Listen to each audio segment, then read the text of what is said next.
the SM Media Podcast Network.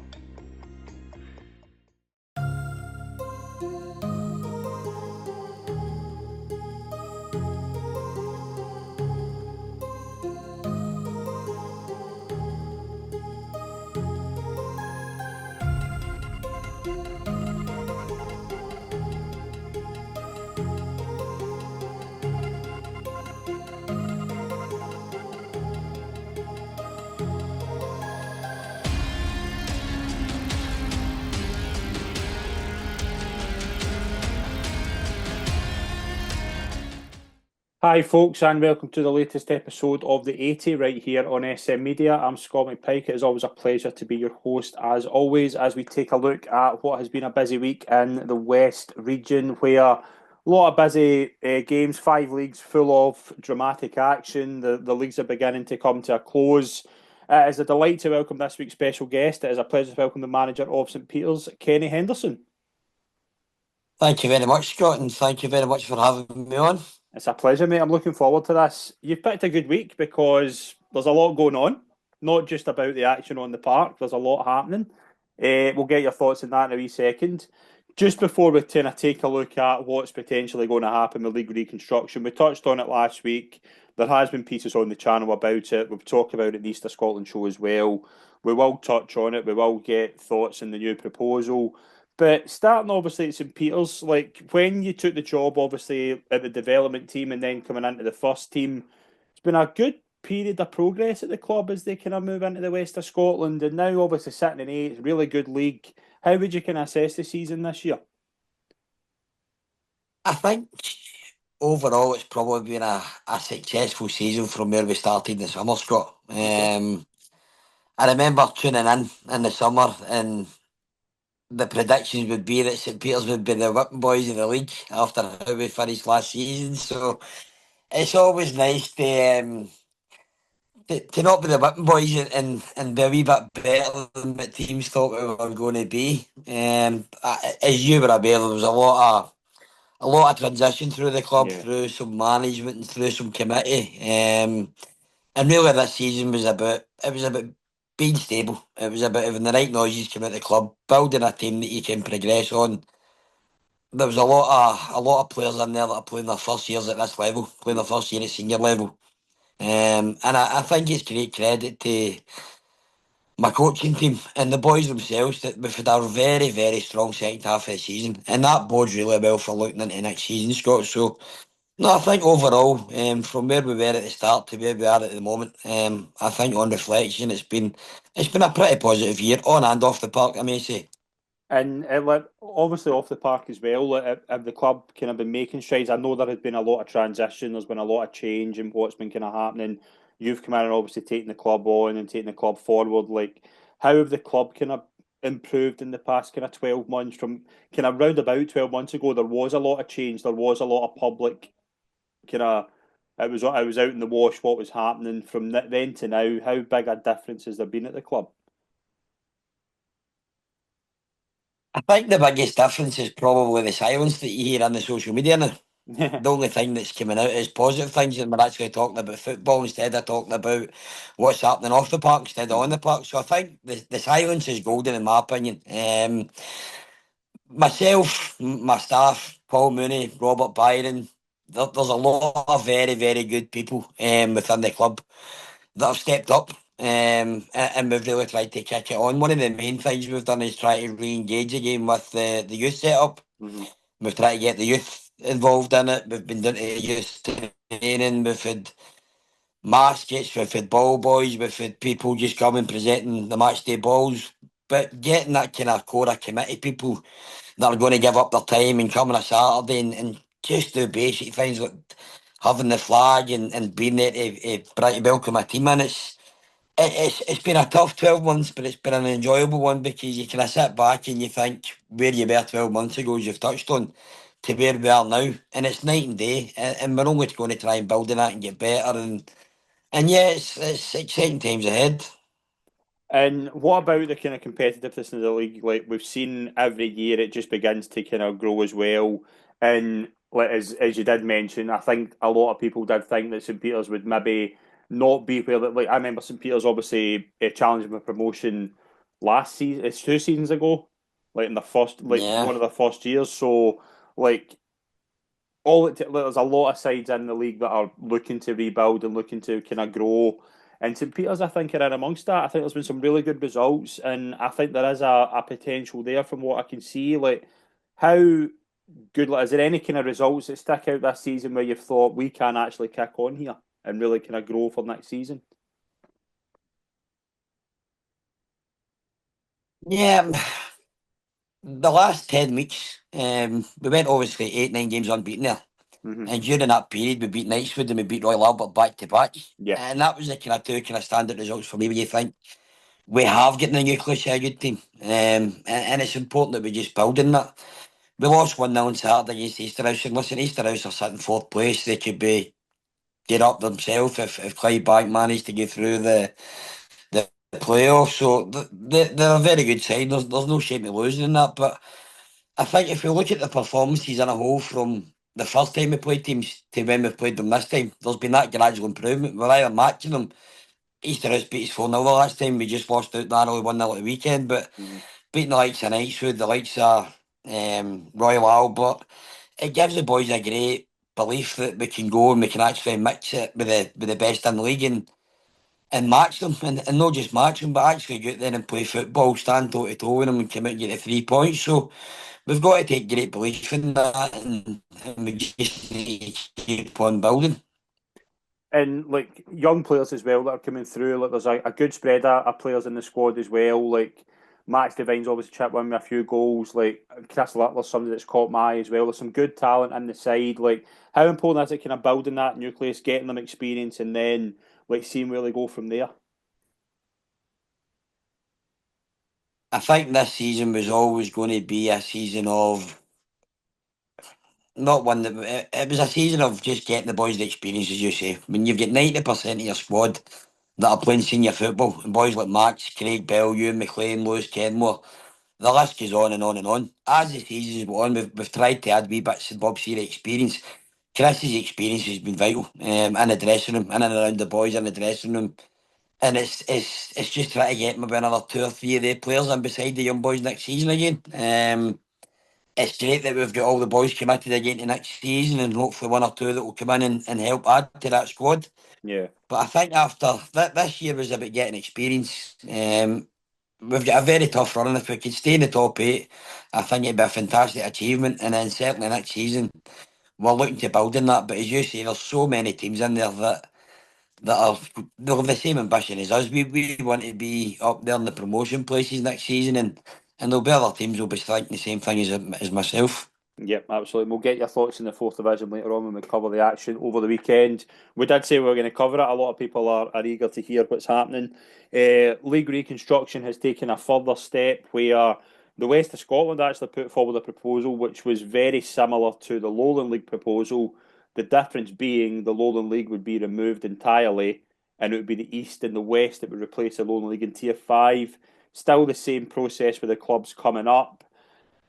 Kenny, I think a lot of people that will watch the show will know my kind of thoughts on it, so I'm not going to go repeating myself on it. All I'll say before I pass the floor to you is that I think it's a big risk bringing this in for next season. I'm not fully against reconstruction, but if you're going to rush it in within, what, 4 months, it's a massive issue that you're going to have to fix. That's the kind of main thing for me. What's your overall thoughts on it, and does it need to wait a year before it can kind of kick in if they do vote it through?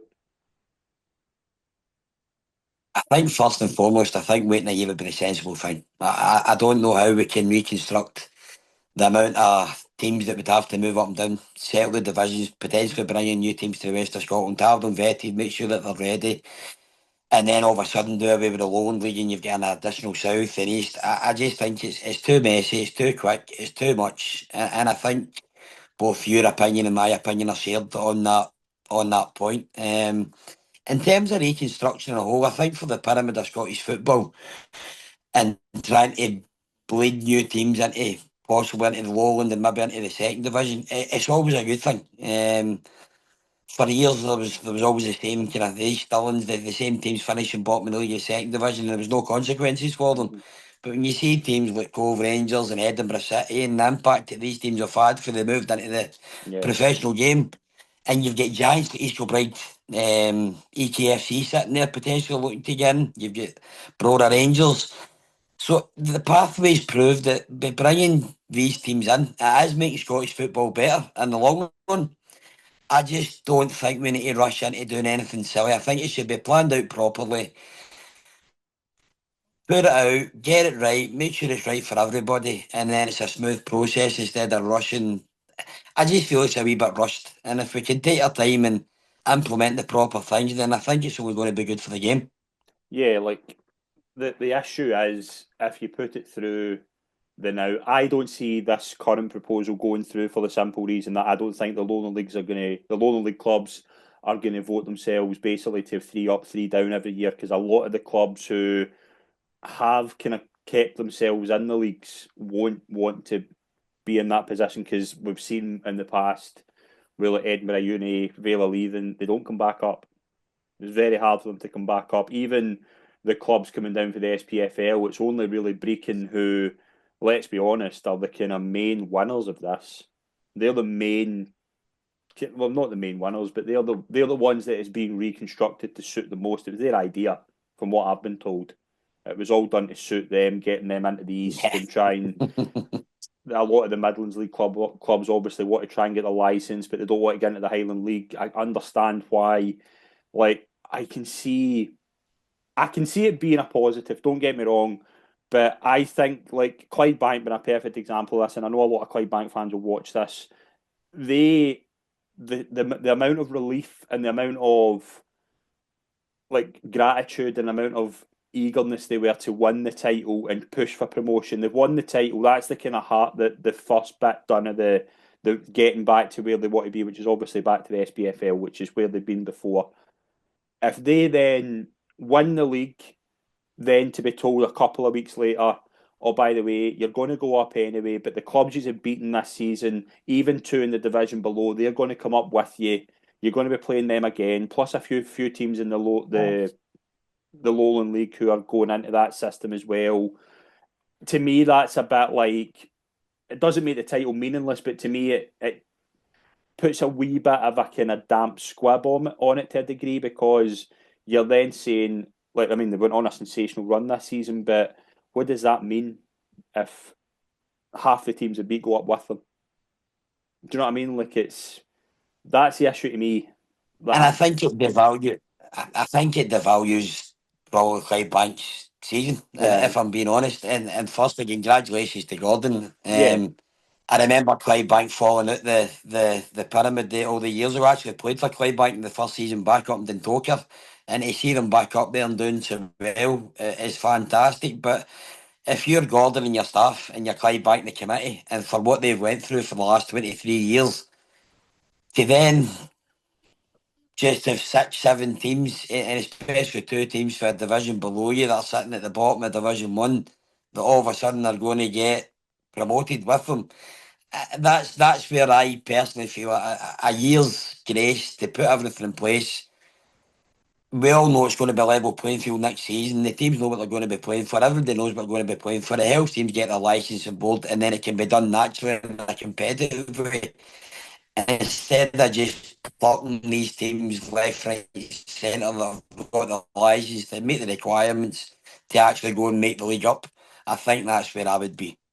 and the other thing as well with the proposal is, and again, like, and people know I'm not one to hide from my opinions in the west of Scotland as a whole, but like, nothing not being taken into account is the fact that the race for the battle for 10th place in League Two is so tight.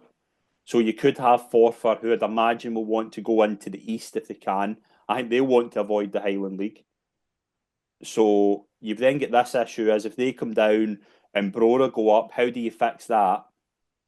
You've also got if East Kilbride go up, how do you sort the Lowland League if Forfar go down? Do you know what I mean? Like to me, there's a lot of permutations that I don't think have been fully thought through before this proposal's been made public. It hasn't really been made public, whereas like the actual people putting the proposal in place haven't really put it through. But to me, I think like at the moment it's too much of a rush to rush in by August. The way it is now, I'm not fully against it. I can see why it's been proposed. I think there's positives to it, but to me, I think it's too much of a rush to bring it in for August. I think it'd be even July. Like, do you know what I mean? The Lowland League usually starts kind of mid-July. To me, that'd be too quick.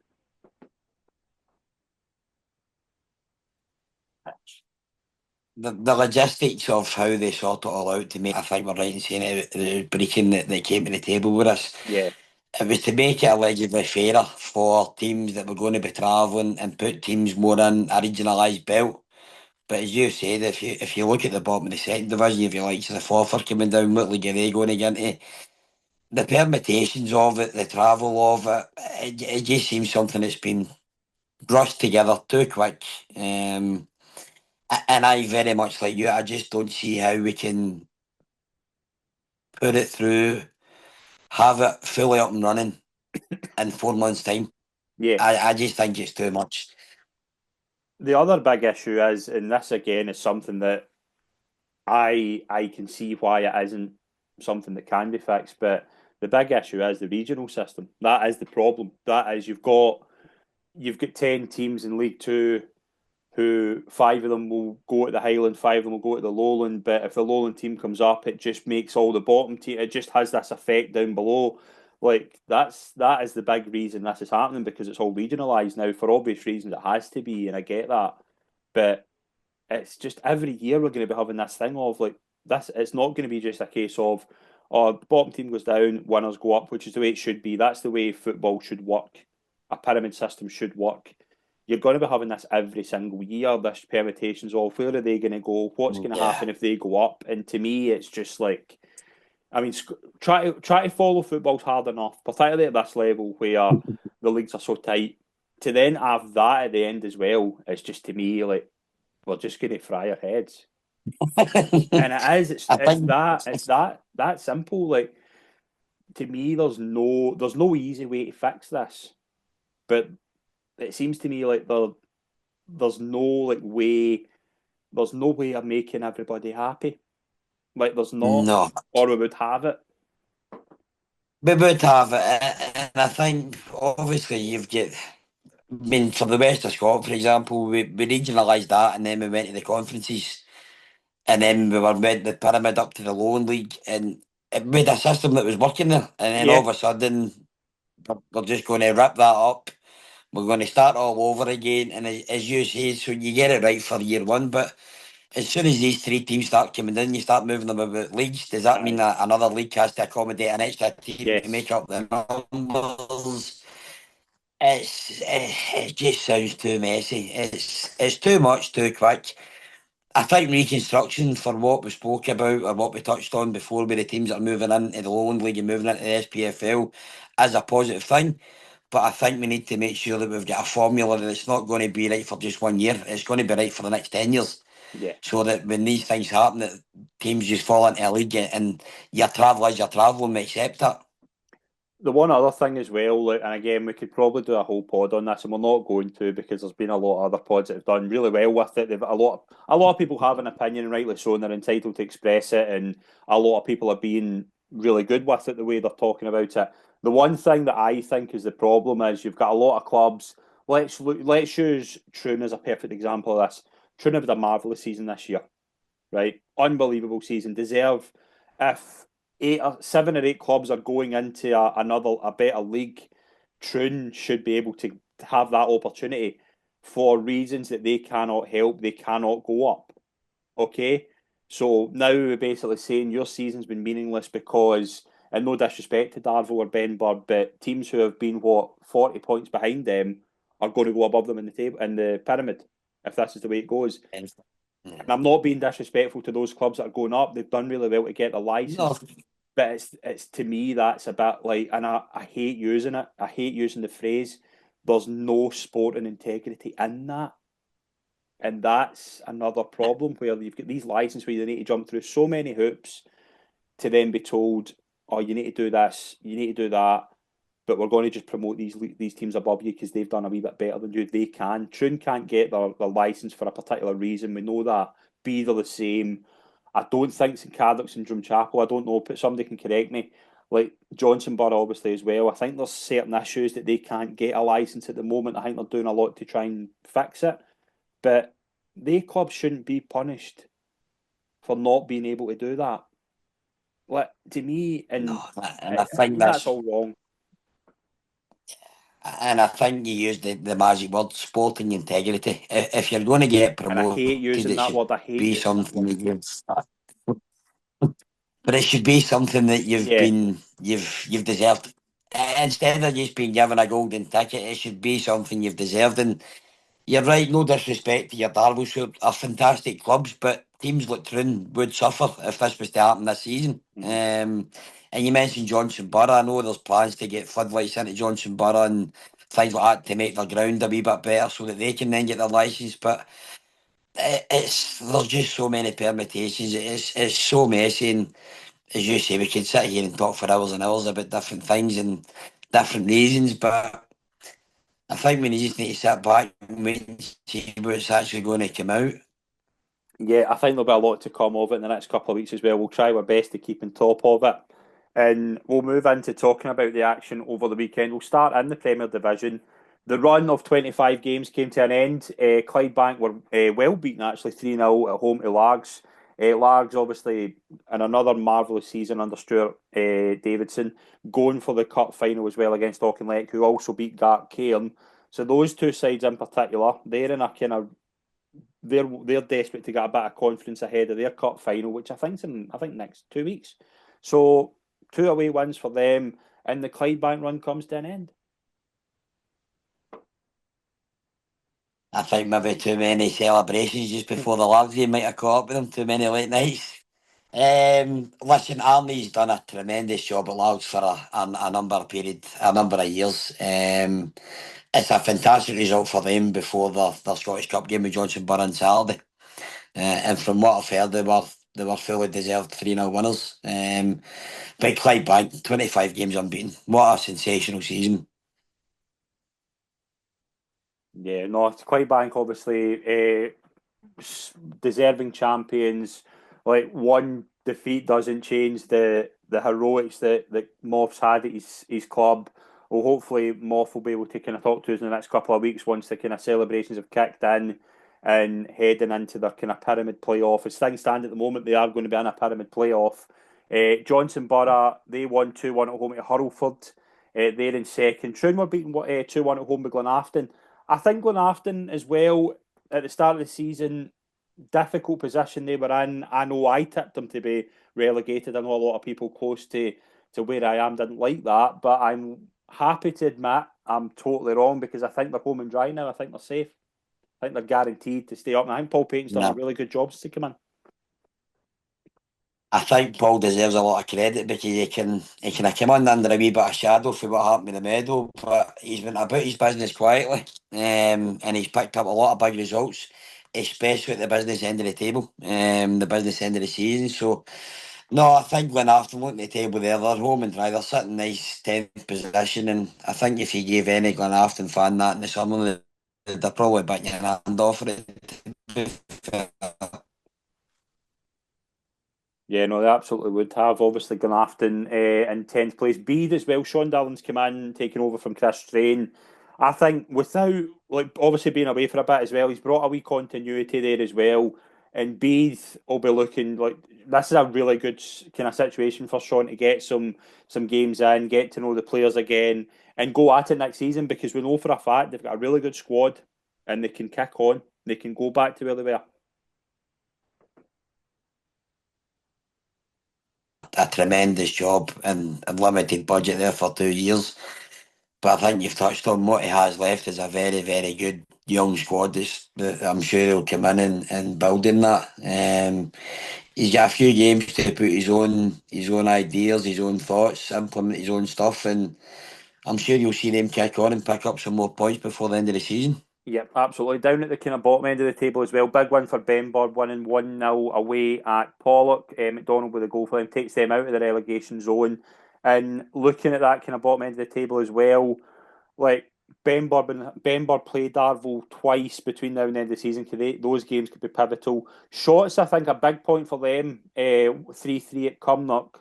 Like it's tight there between those four teams. Like I wouldn't like to call it at this point. I think if we were sitting at the start of the season, I don't think Andy would have predicted Darvel and Gartcairn sitting as the bottom two in the Premier Probably Division. not. No. It's been one of the most wacky seasons that we've. Obviously, there's raises there and there's points deduction, which we won't get into. But as you say, there's some have got 6 games to play, some have got 4 games to play. There's still a lot of football to be played, and it's probably for Ben Bob Dunaway. I think Hurlford are probably in 25 points. You would say they're probably just safe, I think. Yeah, I think maybe a So couple, maybe one more one. I think would do them. I think just for the rest of yeah, the year. I think. But Darvel sitting with 24 points with a double header with Benburb. You're maybe sitting, if you're Michael Oliver, you're maybe sitting back thinking, we've got this in our own hands. If we can do the double over Benburb and pick up another victory, it might just be enough to get them over the line. Yeah, no, absolutely. I think it could be a very interesting end to the season. The first division, more twists and turns in that league as well. Renfrew are top. They won 4-3 away to Rutherglen. Colwynnon winning 2-1 away to Petershill. Arthurlie winning 2-1 away to Maybole. Like, it just, Renfrew and Colwynnon, like, Renfrew have obviously got the target of 49 points, 3 games left.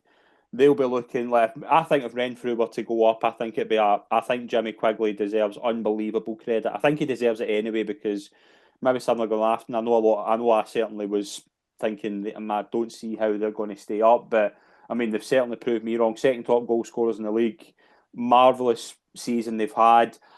Is it tough to see Petershill? I think Petershill are the team I would be like.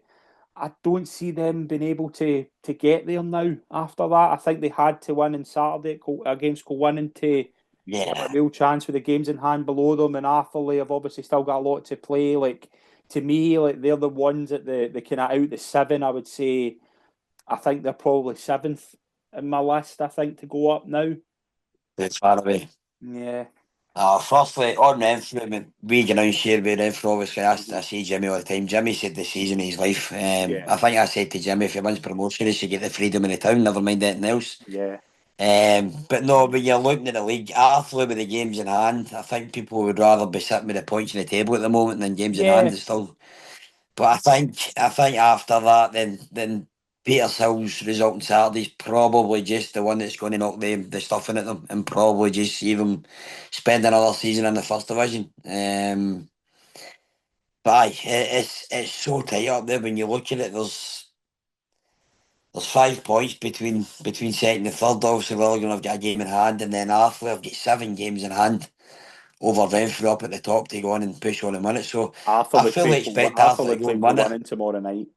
Like again, that's a massive game. Like That's a massive game, massive game. So I think for me, I think Arthur will get promoted. I hope Renfrew win it. I think Arthur will definitely get promoted, and I think out of the other two, I think it'll be Cowan that'll go up there with Renfrew and Arthur. I can see St Roch's having a strong end to the season as well. They had a bit of a difficult kind of wee period there when they lost a lot of games. They were really struggling for form, but they picked up a 4-0 win over Blantyre on Saturday. Like it might be a tough ask. Like I think if Ian was to do it, I think it'd be unbelievable. But I think if they were to maybe come up maybe 3 or 4 points short, I think they'll rue that run where things obviously didn't go their way. There was a wee bit of transition and but I think St Roch's like they'll certainly have a part to play in this, even if they don't go up. Yeah, they'll play a massive part in saying who is up. But as you say, that middle part, because they started off like a steam train. They were at the top of the league for so long, and then they just kind of lost their way a wee bit. They've recaptured their form with a couple of big wins recently, as you say, a good one at the weekend. I just think they might have left it a wee bit too late just to get into that promotion places. But they'll have a big influence in who's going to go up and who's not going to make it. Blantyre and Ashfield confirmed. Obviously, they have been relegated. They'll obviously go down to the second division next season. But the battle for that third relegation place, or to avoid that third relegation place, is absolutely interesting at the moment. Rob Roy, big win for them, winning 1-0 away to Ardrossan. Vale of Clyde have been in a sensational run of games, and they've a big 3-1 win over Ashfield. Like you've got from maybe kind of Cumbernauld down, you've 7 points.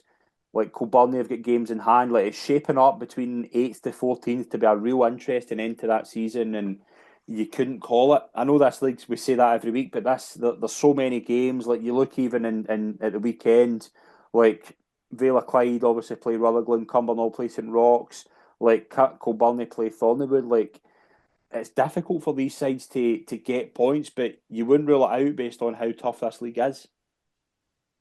And I think some of the results you've seen this season just amplifies your point there. John Hughes has done a great job at Vale of Clyde. Wonderful job. So he's done a great job, John Hughes. And to be fair, Jamie McKim's went into Irvine Meadow and he's turned that round as well. He's put a couple of big results on the board and get them motoring and get them moving. Kilburney's the kind of one for me that's just kind of slowly just kind of fell down the table a wee bit. So, no, there's a lot of football. Yeah, as you say, Maple are sitting there in 14th position, 29 points, and Cumbernauld are sitting in 36. It's 5 games left, 6 games left. It's certainly what to play for. I can see Maple getting out of it. I know they had a wee bit of trouble, but they seem to have clawed their way back into it again a wee bit. And Kilburney, for me, seem to be the ones that are losing games and not putting a string of results together. So I don't know if that's going to have a deciding factor in how the season's going to pan out for them. Yeah, I think it's going to be an interesting end to the season. I think that's the league where, like, we know how competitive it is. Like, what it's not the other leagues you can see, right? If one team goes on a run, you can see them going up. It's absolutely not the case here. Like, it's going to change week to week. Second division, top three all won. Lanark obviously won as well. So actually, top five all won. Lanark all won as well. So that kind of league looks interesting. Lanark would require Muirkirk to not win their 2 games in hand. We know the job Ross has done at Muirkirk. I think Whitlets and Neilston are up. I think they are. I think they're up. Okay, and Muirkirk obviously have the games. Muirkirk could go above Whitlets and Neilston, but at the other end, if Muirkirk were to go on a bad run that brings Lanark and even Larkhall into it, like that to me is a very interesting end to the season to see how that goes. Definitely. I think Lanark had a great result of the weekend. It was Yeah, Anstey beat the weekend, wasn't it? beat them 6-0. Yeah, That's still home. Sorry, away. So that was a massive result for Lanark. The job that Ross has done at Muirkirk is has been tremendous. This time last season, or sorry, 2 years ago before Ross went in there, Muirkirk was a team that weren't going anywhere, no, and in the space of a year and a half, he's turned them into, well, they're in the promotion spot at the moment. I'd love to see Muirkirk just stay there and manage to get up for Ross. And I know Ross quite well through the 20s. yeah, He took a lot of his Bember 20s there, so I'd love to see Ross go up and just get what he deserves at the league. But Lanark are just one of the teams that have went about their business quiet. They've just slowly climbed the table. There wasn't a lot of tension on them, and before you know it, they're sitting in fourth place, and they're just sitting waiting for any kind of slip up from Muirkirk. They're ready to capitalise on it. And Lanark will take great belief and spirit for winning away from home 6-0 at the weekend. So no, it's a league that there's. I think you're right, Whitlets and Nielsen are away, and Andy's done a tremendous job at Nielsen. And from where they finished last season to how they've done this season, I think you're right. I think they two are going up, but Larkhall, I think Larkhall's just too far away. I think we're definitely between Muirkirk and Lanark, and I would love to see Ross just be able to see the season and get promotion. yeah. I think it'd be a marvellous job if Ross was able to do that as well. Bonnet winning 2-1 away to Kilsyth. Bells Hill 2-1 away to Forth. Good away wins for them. The relegation kind of battle as well there is quite interesting because like Forth, I think Craig Mark again, like we mentioned this last week, I think it's tough to see them staying up. Like they're pretty much gone, to be honest. They'll be a side desperate just to get a summer, get a wee rebuild going and push to try and get back next season. But you look at Yoker, Cambuslang, Les Mahago, St Anthony's, and fourth. Like it's very, very open there, and fourth are capable of going on a run as a Les Mahago. So no side are out of that in that kind of five out of those five teams. No, I mean, I know Jerry very well at fourth, and he's put a very good team together. Mm-hmm. He's been hurt with injury recently, and I think that showed in some of his recent results. Obviously, Max just went into that, and he's trying to put his own stamp on that as well. Yoker, Tom McDonald's just went into the Yoker job. He's trying to put his own stamp on that. So there's a lot of teams that have went for the kind of new manager bounce and hoping that it's going to get them out of the relegation. But it's just one of the fascinating leagues where two victories could take you from 14th to 11th in the league. Mm-hmm. Yeah, no, It's wide it's open. just so tight.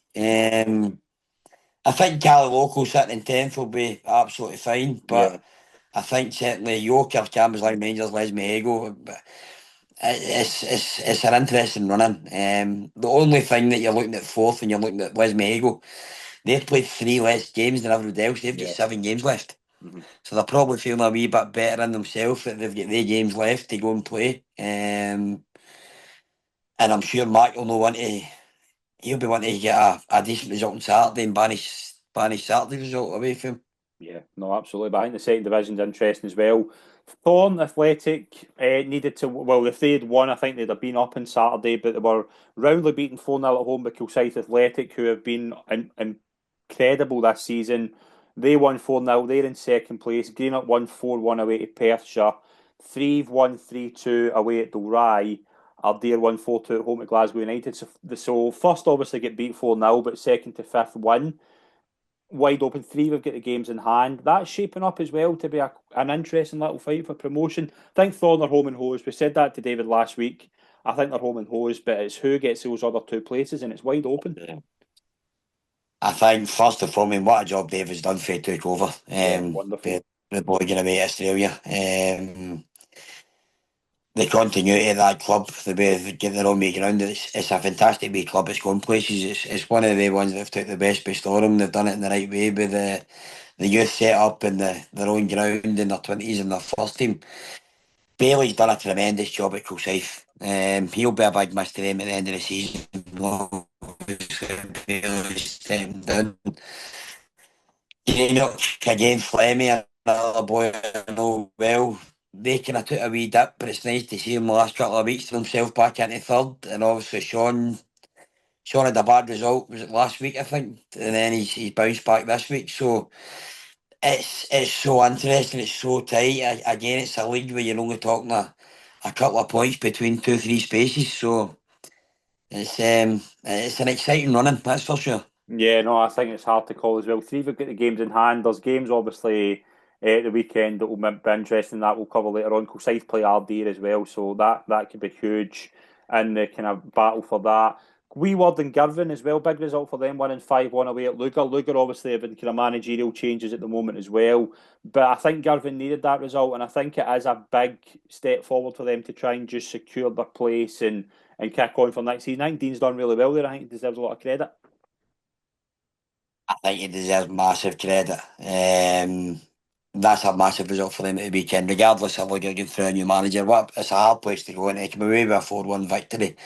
I think he's been punching above his weight in terms of budget and what other teams have got run about him. And if they can stay in the third division, keep the team together, add a couple of players and just try and build on that, then I think that's, for a club like Girvan, I think that's a great achievement. But looking down the way, there's some big. I mean, you look at Glasgow United with some of the players they've got sitting third bottom.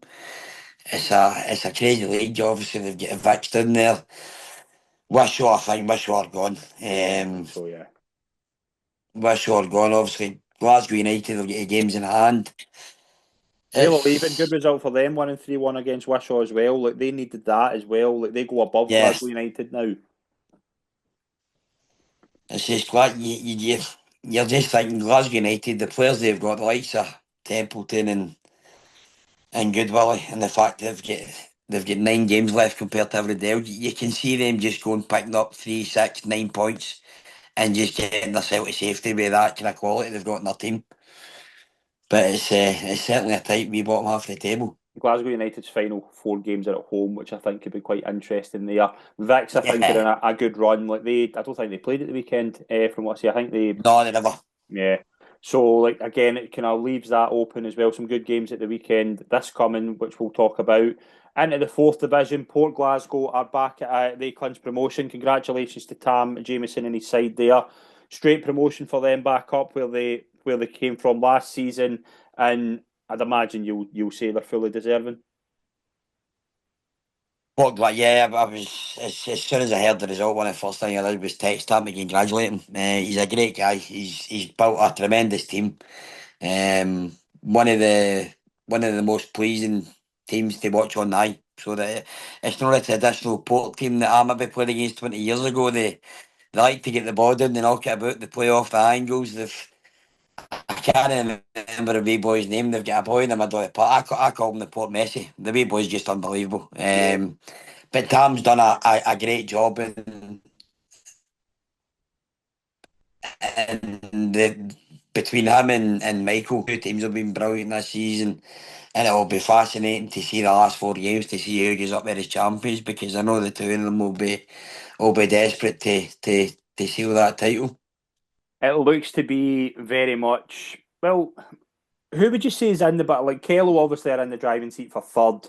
We'll get your thoughts in the Easterhouse game on Saturday, but do you think like Rossvale and Eglinton have any chance of getting there, or do you think they would need a lot of luck for out of it? Like a lot to ask, but they're not fully out of it if Kello were to dip. I think the two of them are probably hoping that I can do them a massive favour, because I've got a double header against Kello Yeah. coming up.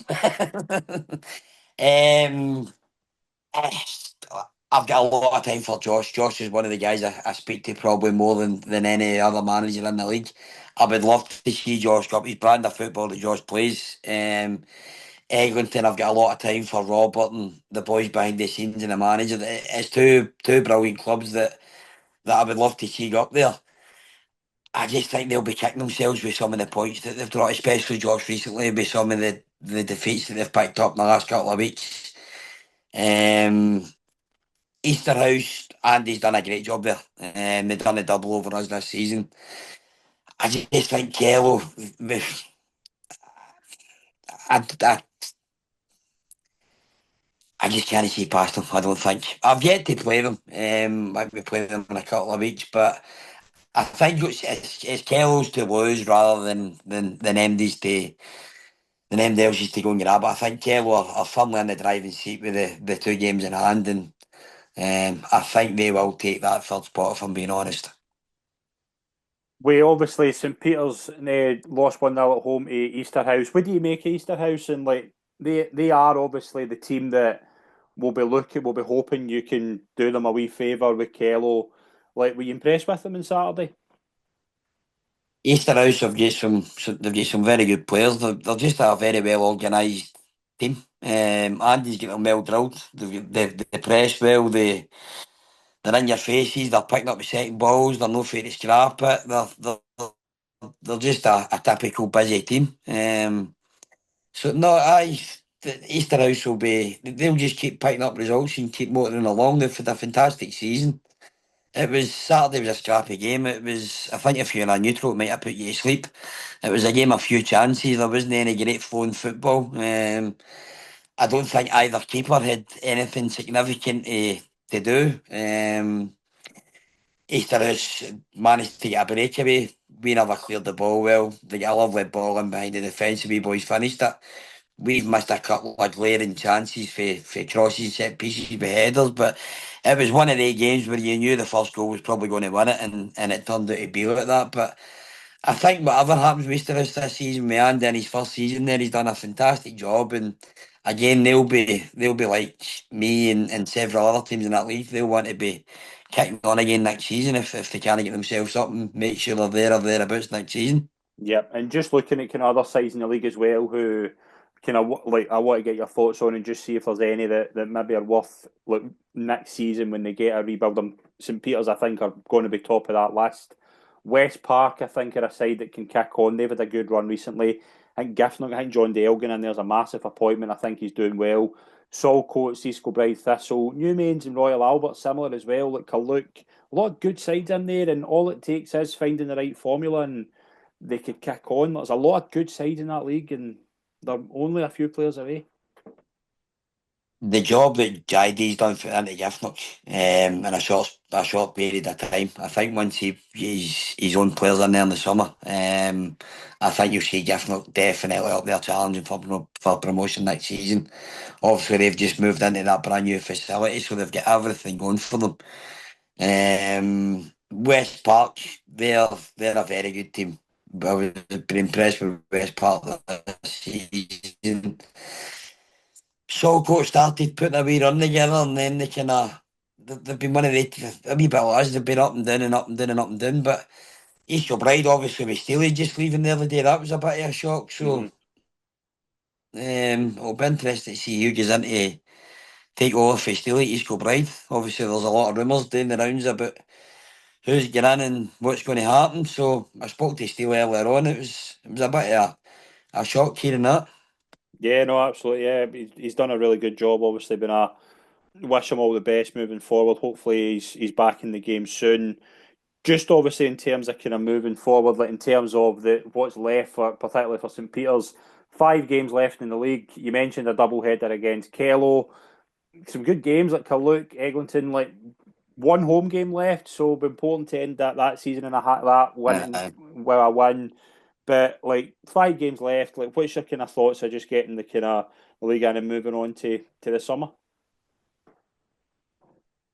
As I've said to the boys, treat it as 5 cup finals. Just give it your all. Nobody expected us to be sitting in eighth position and that by this point in the season. I think it'd be a crying shame if we never finished top 8 or above.